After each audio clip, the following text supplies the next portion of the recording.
अस्सलाम वालेकुम जी। आज हम CS 504 सॉफ्टवेयर इंजीनियरिंग का लेक्चर नंबर 22 डिस्कस करेंगे, सॉफ्टवेयर एंड सिस्टम आर्किटेक्चर। इस लेक्चर में हम लोग सॉफ्टवेयर इंजीनियरिंग को एक नए एंगल से देखेंगे। और यहाँ पे लेट्स सपोज अगर हमने एक बिल्डिंग बनानी है तो उसमें जो है वो इलेक्ट्रिशियन का एक अलग प्रोसेस होगा, वो वायर्स कहाँ से कनेक्ट करेगा, उसका एक अलग से आर्किटेक्चर, उसका स्ट्रक्चर बनाएगा, उसका माइंडसेट बनाएगा और फिर उसको जो है वो तश्कील देगा। सिमिलरली पाइपलाइंस हैं तो उसको भी उसी तरह से जो है वो डिफरेंट, इसी तरह घर के जो हैं वो डिफरेंट काम होंगे, डिफरेंट जो है वो स्ट्रक्चर्स होंगे। यहाँ पे लिखा हुआ है द प्लम्बर इंटीरियर डिज़ाइन करेगा, लैंडस्केपर जो है वो उसके इसी तरह जो प्लम्बर होता है वो घर का इंटीरियर डिज़ाइन करेगा और जो लैंडस्केपर होता है उसके डिफरेंट व्यूज़ होते हैं स्ट्रक्चर के। तो यानी इस तरह क्या होगा कि बिल्डिंग कैसे बनेगी, डिफरेंट जो है वो एस्पेक्ट्स को लेके एक कंप्लीट जो है वो बिल्डिंग हमें मिलेगी। तो वो होता है आर्किटेक्चर। और इनमें सब सिस्टम्स होंगे। सब सिस्टम मीन्स के छोटे छोटे सिस्टम्स में काम को डिवाइड किया जाएगा। इलेक्ट्रिशियन का काम अलग होगा, प्लम्बर का अलग होगा, घर की जो बेसिक बिल्डिंग बनानी है वो अलग होगा। इसी तरह अगर आपने उसके अंदर लैंडलाइंस जो फ़ोन्स हैं वो कनेक्ट करवाने हैं तो उसके लिए अलग होगा। अगर हम एक और एग्जांपल ले लें कंप्यूटर लैब की, तो उसमें अगर कंप्यूटर लैब बनानी है तो उसमें डिफरेंट वायर्स होंगी, कंप्यूटर की कनेक्टिविटी होगी। तो इसमें क्या होगा कि ये सारे जो हैं वो सारे ये जो छोटे छोटे काम हैं, ये जो टास्क हैं, ये सब सिस्टम्स होते हैं और इनको ओवरऑल हम क्या कहते हैं कि ये इसका आर्किटेक्चर है, इसका स्ट्रक्चर है। ये हमारे पास बिल्डिंग या जो भी हम लोग अपना काम करना चाहते हैं तो वो क्या होगा, उसका आर्किटेक्चर होगा। तो similar is the case with software architecture. तो इसी तरह क्या होता है, सॉफ्टवेयर को बनाने के लिए, उसको स्ट्रक्चर उसका बनाने के लिए क्या होता है कि डिफरेंट सब सिस्टम्स होते हैं और उनका अलग अलग काम होता है। तो the design process for identifying the sub systems, making up system and the framework for sub system control and communication is architectural. यानी कि ये जो सारे सिस्टम्स होंगे, उनके फ्रेमवर्क होंगे, उनके जो काम होंगे सब सिस्टम्स के अंदर, उनका कंट्रोल और कम्युनिकेशन क्या ओवरऑल क्या कहलाता है, आर्किटेक्चरल डिज़ाइन किसका, सॉफ्टवेयर का। द आउटपुट, और जो आउटपुट हमें मिलेगी सॉफ्टवेयर आर्किटेक्चर की, यहाँ पे क्या डेफिनेशन बताई गई है कि जो आपको आउटपुट मिलेगी डिज़ाइन होने के बाद, तो वो क्या होगा, सिस्टम आर्किटेक्चर होगा। जैसे ही हम घर के डिफरेंट काम करवाते हैं तो आखिर में हमें आउटपुट में क्या मिलता है, एक कंप्लीट बिल्डिंग मिलती है। तो इसी तरह इसका जो आउटपुट मिलेगा वो होता है सॉफ्टवेयर आर्किटेक्चर। नेक्स्ट हमें बताया गया है कि इसकी जो स्टडी है वो कहाँ कब स्टार्ट हुई, 1968 में। और यहाँ पे नाम लिखा हुआ, when Edsger Dijkstra pointed out that it pays to concern with how software is partition and structure, कि हमने सॉफ्टवेयर को बनाना कैसे, उसका स्ट्रक्चर क्या होगा। Basic thing to develop anything is it structure, the basic output जो हमें मिलती है, ठीक है, as opposed to simply programming as to produce a correct result. तो इसी तरह मतलब प्रोग्रामिंग के लिए हमें करेक्ट रिजल्ट चाहिए होगा, तो रिजल्ट के लिए हमें क्या करना है। फॉर एग्जाम्पल अगर हम कोई बिल्डिंग बनाते हैं तो उसका अगर आउटपुट और रीयूजेबिलिटी भी ना हो उसमें, तो वो हमारी बिल्डिंग का जो है स्ट्रक्चर हमें जो है वो कोई खास इंपॉर्टेंस नहीं होगी उसकी। तो इस तरह वो कह रहे हैं कि आउटपुट हमें, उसका रिजल्ट जो है वो करेक्ट होना चाहिए, ठीक है। नेक्स्ट है अ programme family.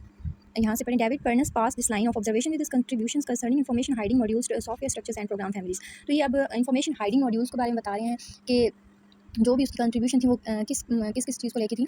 Information hiding modules थी के बारे में थी, सॉफ्टवेयर स्ट्रक्चर्स के बारे में थी एंड प्रोग्राम फैमिलीज़ के बारे में थी। आगे चलें जी।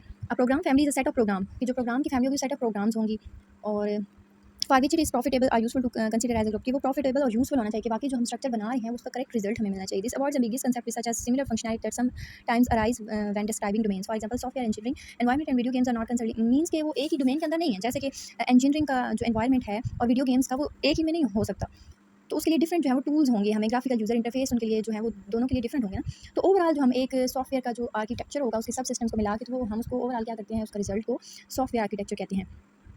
यहाँ पे नेक्स्ट जो है यहाँ से बताया गया है कि सॉफ्टवेयर आर्किटेक्चर होता क्या है। तो software what do you mean by software architecture, unfortunately there is no yet single universally accepted. यहाँ पे बताया गया कि हमारे पास कोई भी एक डेफिनेशन है कि जो पूरी जो है वो दुनिया इस पर एग्री हो, बल्कि डिफरेंट डेफिनेशन, हम ये भी नहीं कह सकते कि इसकी कोई डेफिनेशन ही नहीं है, बल्कि इसकी डेफिनेशन काफ़ी सारी हैं और यहाँ काफ़ी लोगों ने इसको डिफरेंट वेज में जो है वो डिफाइन किया गया, लेकिन ओवरऑल उसका जो निचोड़ है वो एक ही है। वो क्या है वो हम देखते हैं। Before looking at the definition of the software architecture is important to understand that how a software system is defined. It is important because many definition make a reference to system software. According to UML 1.3 a system is a collection of connected units, की overall जो system होता है उसका वो collection किस चीज़ का होता है, कनेक्टेड यूनिट्स के, उसके साथ क्या क्या चीज़ें कनेक्टेड हैं, क्या क्या चीज़ें उस सिस्टम के अंदर आ रही हैं, तो उन सबको जब कंबाइन करेंगे तो वो एक सिस्टम बनेगा। That are organized by accomplish a specific purpose. A system can be describe one or more models possibly from different view points, कि हम एक ही सिस्टम को जो है वो डिस्क्राइब कर सकते हैं डिफरेंट मॉडल्स के साथ, एक या एक से ज़्यादा मॉडल के साथ, और उनके व्यू पॉइंट्स हैं वो डिफरेंट हो सकते हैं। जैसे कि IEEE ने कैसे डिफाइन किया एज अ कलेक्शन, सिस्टम को कैसे डिफाइन किया गया as a collection of components organized to accomplish a specific functions or set of functions, के कलेक्शन ऑफ कंपोनेंट्स क्या होते हैं, जो स्मॉल पार्ट्स होते हैं, जो चीज़ फॉर एग्जांपल हम कहते हैं कि कंपोज्ड, ये चीज़ जो है वो कंपोज्ड है डिफरेंट कंपोनेंट्स के साथ। तो कंपोनेंट्स क्या होते हैं, स्मॉल पार्ट्स होते हैं, सब सिस्टम्स भी हम कह सकते हैं कि ये क्या होता है कि स्पेसिफिक फंक्शंस हो सकते हैं इसके अंदर और सेट ऑफ फंक्शंस हो सकते हैं। Thus a system is defined as an organized set of connected components to accomplish that specified task. Let us now at the some of the software architecture. अभी हम डिफरेंट डेफिनेशंस को देख लेते हैं। तो सबसे पहले है UML 1.3 architecture is the organizational structure of a system. ये जो आर्किटेक्चर होता है वो क्या होता है, ऑर्गेनाइजेशनल, जो हम ऑर्गेनाइज करते हैं एक मैनर वे में जो हम ऑर्गेनाइज करते हैं स्ट्रक्चर सिस्टम का, तो उसको हम कहते हैं ये आर्किटेक्चर है। और architecture can be recursively decompose into parts. हमने जैसे खुद ही पीछे डिस्कस किया कि सब सिस्टम, जैसे हमने बिल्डिंग की एग्जांपल ली थी, इसमें डिफरेंट लोग डिफरेंट काम करेंगे, लेकिन ओवरऑल वो काम किस पे कर रहे हैं, बिल्डिंग पे ही। तो इसी तरह इसके भी जो है वो डिकम्पोज हुए होते हैं डिफरेंट पार्ट्स के ऊपर through interfaces, relationship that connect parts and constraints for assembly parts that interact through interfaces include class components and सब systems. Bas Clements and Kasman, software architecture in practice. The software architecture of a program or computing system is the structure of the system. कि software architecture क्या एक computing system है, जाहिर है हम software की बात कर रहे हैं तो उसकी कंप्यूटर रिलेटेड ही होगा. is the structure of the structure, यानी कि एक स्ट्रक्चर्स का भी स्ट्रक्चर हो सकता है, सिस्टम के स्ट्रक्चर्स का भी हो सकता है, which comprise सॉफ्टवेयर कंपोनेंट्स, कि ये सॉफ्टवेयर के कंपोनेंट्स के बारे में हमें बताएगा. The externally visible properties of those components and the relationship among them. Externally जो ओवरऑल जो उसका विजिबल है, तो मीन्स उन्हीं के अंदर क्या है, रिलेशनशिप्स हैं डिफरेंट, उनको डिस्कस करता है. By externally visible properties, we are referring to those assumptions other components can make of a component, such as its. ये इतना कोई खास नहीं है, इसकी थ्योरी लिखी हुई है. नेक्स्ट देख लेते हैं, Garlan and Perry, guest editorial to the IEEE transactions of software engineering April 9. तो IEEE ने क्या डिफाइन किया है कि architectural design, the process of defining a collection of hardware and software components and their interfaces. कि क्या होता है, collection of hardware and software components का जो हम मिक्स करते हैं, उनको डिफाइन करते हैं, तो वो क्या होता है, आर्किटेक्चरल डिज़ाइन होता है. And their interfaces to establish the framework for the development of a computer system. कि कंप्यूटर सिस्टम की डेवलपमेंट के बारे में बताता है. लेकिन क्या है, कलेक्शन किसकी है, सॉफ्टवेयर और हार्डवेयर कंपोनेंट्स और उनकी इंटरेक्शन ठीक है. नेक्स्ट है Shaw and Garland. The architecture of a system defines that system in terms of computational components and interactions among those components are such things as clients and servers, database, filters and layer. ये भी वही है, same ही है, लेकिन इनकी थोड़ी wording change. इसमें क्या बताया कि इसमें हमें किसके in terms of which thing हमने डिफाइन करना है आर्किटेक्चर को. कंपोनेंट्स हमने पहले ही बता दी कि जो छोटे छोटे पार्ट्स में हमने डिवाइड किया होता है, इंटरेक्शन और उनकी जो आपस में इंटरेक्शन होती है, जो उन्हीं का आपस में रिलेशनशिप होता है. ठीक है, तो यहाँ पे लिखा हुआ है कि थाउजेंड्स ऑफ जो हैं वो डेफिनेशन हम इसकी कंक्लूड कर सकते हैं. नेक्स्ट है, वाई इज़ आर्किटेक्चर इंपॉर्टेंट. अब हमें बताना है कि इंपॉर्टेंस क्या है, आर्किटेक्चर क्यों इंपॉर्टेंट है, किसी भी चीज़ का स्ट्रक्चर क्यों इंपॉर्टेंट है. तो बैरी बोहम क्या कहते हैं इस बारे में, if a project has not achieved a system architecture including it's rationally. कि अगर एक सिस्टम, एक प्रोजेक्ट का जो है वो सिस्टम आर्किटेक्चर है ही नहीं, इंक्लूडिंग इट्स रैशनली.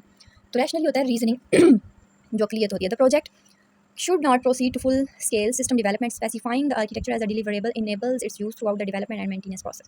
कि आर्किटेक्चर क्यों इंपॉर्टेंट है, क्योंकि यही हमें बताता है कि इसमें हमने क्या डेवलप करना है और उसमें क्या चीज़ मेंटेन करनी है, और स्पेसिफाई करता है सब, ये सारी चीज़ों को क्या करता है, स्पेसिफाई करता है पूरे सिस्टम को. तो पूरे सिस्टम के लिए हमें आर्किटेक्चर को डिफाइन करना बहुत ज़रूरी है. तो इसके जो 3 रीजंस हैं ना बेसिकली कि ये क्यों इंपॉर्टेंट है आर्किटेक्चर, तो वो है, फर्स्ट वन है म्यूचुअल कम्युनिकेशन.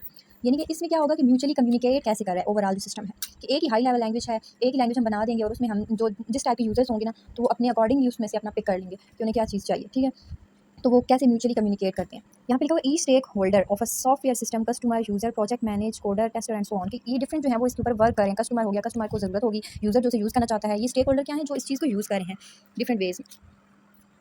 तो इनकी जो है वो डिफरेंट कैरेक्टरिस्टिक्स इन्हें चाहिए होंगी. तो इसलिए वो कह रहे हैं कि एक कॉमन लैंग्वेज होनी चाहिए, दरमियान में क्या होनी चाहिए, कॉमन लैंग्वेज हो, ताकि ये इंटरेक्ट कर सकें और अपनी जो बेनिफिशियल चीज़ है, अपनी जो ज़रूरत की चीज़ है, वो अपनी जो है वो ले लें. The early decision that influence both quality and usefulness. तो क्वालिटी भी होनी चाहिए और यूजफुलनेस भी, यानी कि हम उसको अच्छे से यूज़ भी कर लें. नेक्स्ट है अर्ली डिज़ाइन डिसीजंस. सेकंड इसका रीज़न क्या है कि आर्किटेक्चर क्यों इंपॉर्टेंट है, इसके लिए है कि early design decisions. Software architecture represents the embodiment of the earliest set of design. इसमें ये बताया जा रहा है कि ये जो पॉइंट्स है ना, ये जो आप लोग पीछे पढ़ के आए हैं सॉफ्टवेयर इंजीनियरिंग के बारे में, ये उससे पहले की चीज़ है, ये उससे पहले आती है चीज़, लेकिन इसको बाद में इसलिए बनाया गया, बाद में इसलिए आपके सिलेबस में इन्वॉल्व किया गया, क्योंकि ये जो है एनालाइजिंग के प्रोसेस को जो है वो प्रोग्रामिंग और कोडिंग के लिए ये क्या है, इंपॉर्टेंट है. यहाँ पे लिखा हुआ है ना, buildings carry out from weight for out of proportion to their individual gravity with respect to the system's remaining development in its services in deployment and its maintenance life. It is also the earliest point at which the system to be built can be analyzed. कि ये early, ये पहले आता है point कि इन किस में जब सिस्टम को बिल्ड किया जाता है और उसे एनालाइज मतलब होता है अंडरस्टैंड करना. तो ये उस सारे पॉइंट से जो है वो पहले आता है. Any implementation exhibits an architecture if it conforms to the structural design decision described by the architecture. तो ये एक दफ़ा आपने इसको रीड कर लेना है. लास्ट पैराग्राफ देख लेते हैं. Is it possible to tell that appropriate architectural decisions have been made. क्या हम ये बता सकते हैं कि आर्किटेक्चरल डिसीजंस कैसे मेड होंगे without waiting until the system is developed और डिप्लॉयड. कि सिस्टम अभी बना है या नहीं बना, तो उससे ये हम वेट के बगैर क्या हम बता सकते हैं कि अप्रोप्रिएट आर्किटेक्चरल डिज़ाइंस क्या हैं, या क्या वाकई ऐसा possible. If the answer were no, choosing an architecture would be a hopeless task. कि अगर इसका आंसर जो है वो नो है, कि हम पॉसिबल नहीं है ये बताना, तो फिर इसका आंसर क्या है, ये एक नाउमीदी है. एक जो आर्किटेक्चर है, स्ट्रक्चर जो होता है किसी भी चीज़ का, तो वो एक होपलेस टास्क है कि हम उसको करें या ना करें, कोई फर्क नहीं पड़ेगा. Random architecture selection would perform as well as any other method. तो फिर क्या होगा कि रैंडम आर्किटेक्चर सिलेक्शंस को परफॉर्म करना होगा किसी और मेथड से.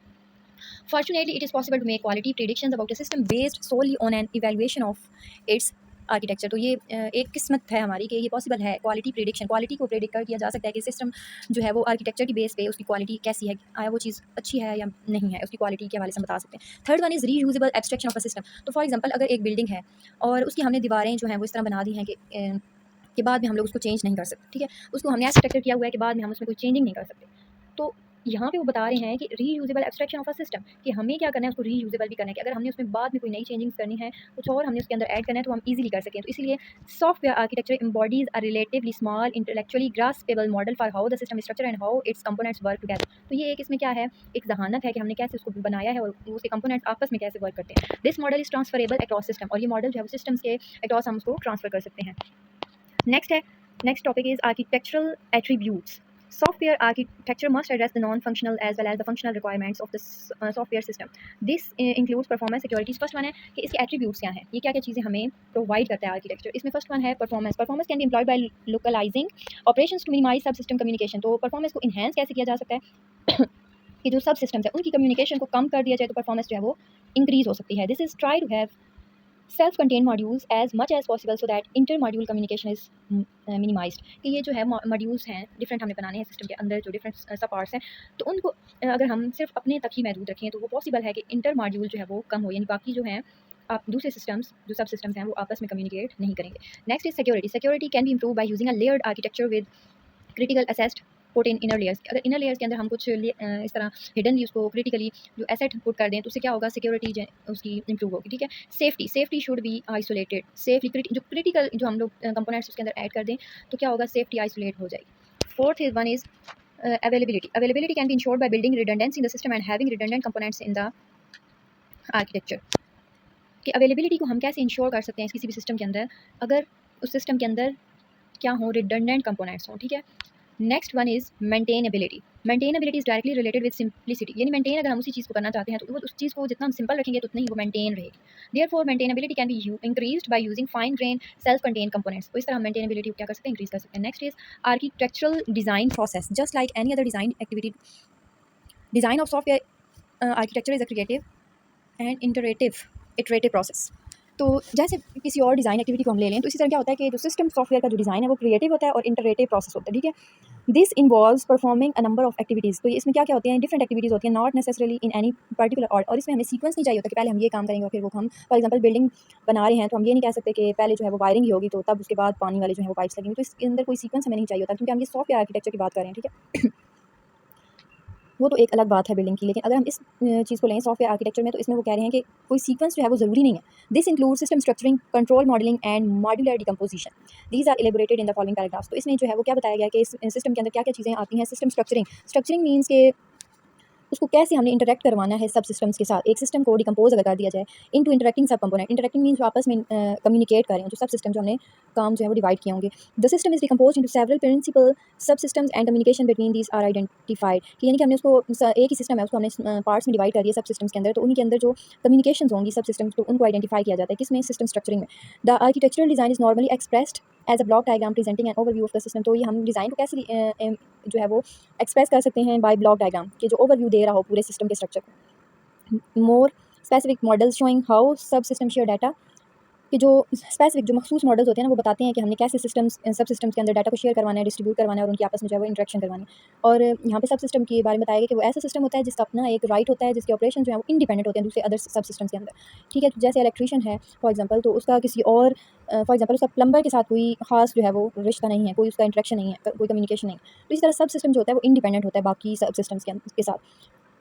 A module is a system component that provides services to the other components but would not be normally considered as a separate system। लेकिन जो मॉड्यूल होता है उसको क्या किया जाता है, वो उसको हम जो है वो अलग सिस्टम नहीं कंसिडर कर सकते जैसे हम सब सिस्टम को करते हैं। Next one is control modelling. तो कंट्रोल मॉडलिंग क्या होता है, जो हमने डिफरेंट रिलेशनशिप्स सब सिस्टम्स के अंदर फॉर एग्जांपल हैं, अगर different parts of the system के अंदर कोई इंटरेक्शन या रिलेशनशिप्स हैं तो उन्हें कंट्रोल करने में कंट्रोल मॉडलिंग हेल्प करता है। Modular decomposition. During this activity the identified sub systems are decomposed into modules. ये जो सब सिस्टम्स होते हैं उन्हें मजीद किस चीज़ में डिकम्पोज किया जाता है, मॉड्यूल्स के अंदर। This design process is further elaborated. तो यहाँ तक आपका ये लेक्चर जो है वो कंप्लीट हो गया। आई होप आपको ये हमारी वीडियो अच्छी लगी होगी और हमें भी सपोर्ट कर दिया करें। काइंडली चैनल को सब्सक्राइब कर दें और अपने फ्रेंड्स के साथ शेयर करें। Thank you.